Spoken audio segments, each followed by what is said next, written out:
Bonjour, je m'appelle Julien, je travaille à l'atelier Artiste en Herbe et aujourd'hui je vais vous montrer comment personnaliser un manche de cuillère. Pour cela, on va utiliser une pâte autodurcissante.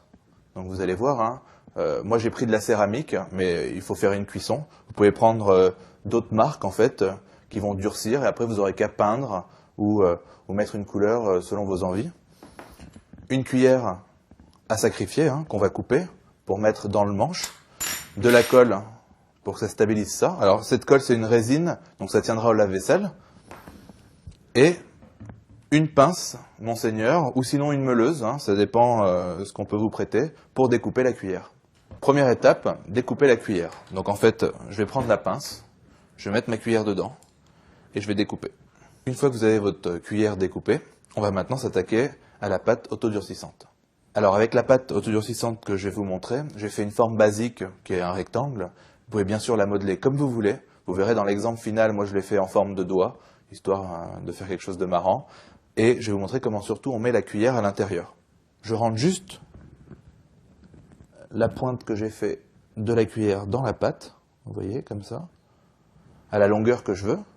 Voilà, ça donne ça. Vous pouvez bien sûr la modeler comme vous voulez pour que ça soit aérodynamique, joli, design.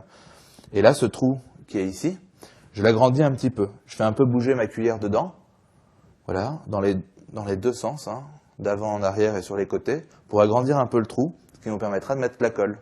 Pour l'exemple, moi j'ai dessiné un doigt, donc vous allez voir, c'est juste une empreinte de mon doigt qui est fait sur la pâte autodurcissante, et je me suis permis de rajouter un petit peu d'émail dessus, donc vous verrez au final avec la couleur.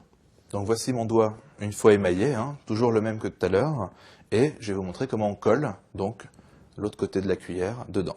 Donc je reprends ma colle, donc il faut prendre une colle à base de résine, comme ça elle tient bien l'eau, c'est la même que pour les coques de bateau. Je mets ma colle dans, alors on peut en mettre beaucoup, il n'y a pas de problème. Voilà, comme ça c'est bien étanche.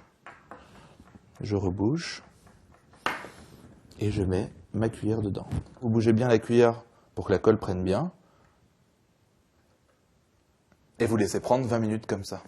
Une demi-heure après, une fois que la résine a bien pris, vous pouvez manipuler votre cuillère. Donc là, on a fait une cuillère, vous pouvez faire une fourchette, un couteau, il n'y a pas de problème. Donc vous voyez, ça passe au lave-vaisselle, la résine tient vraiment bien à l'eau. Voilà, vous savez personnaliser un manche de couvert. Donc je vous laisse modeler vos manches comme vous voulez. On peut partir sur plein d'idées, sur des spirales, on peut faire vraiment beaucoup de couleurs. Donc voilà, j'espère que vous allez réussir à faire tous vos couverts comme ça. Merci.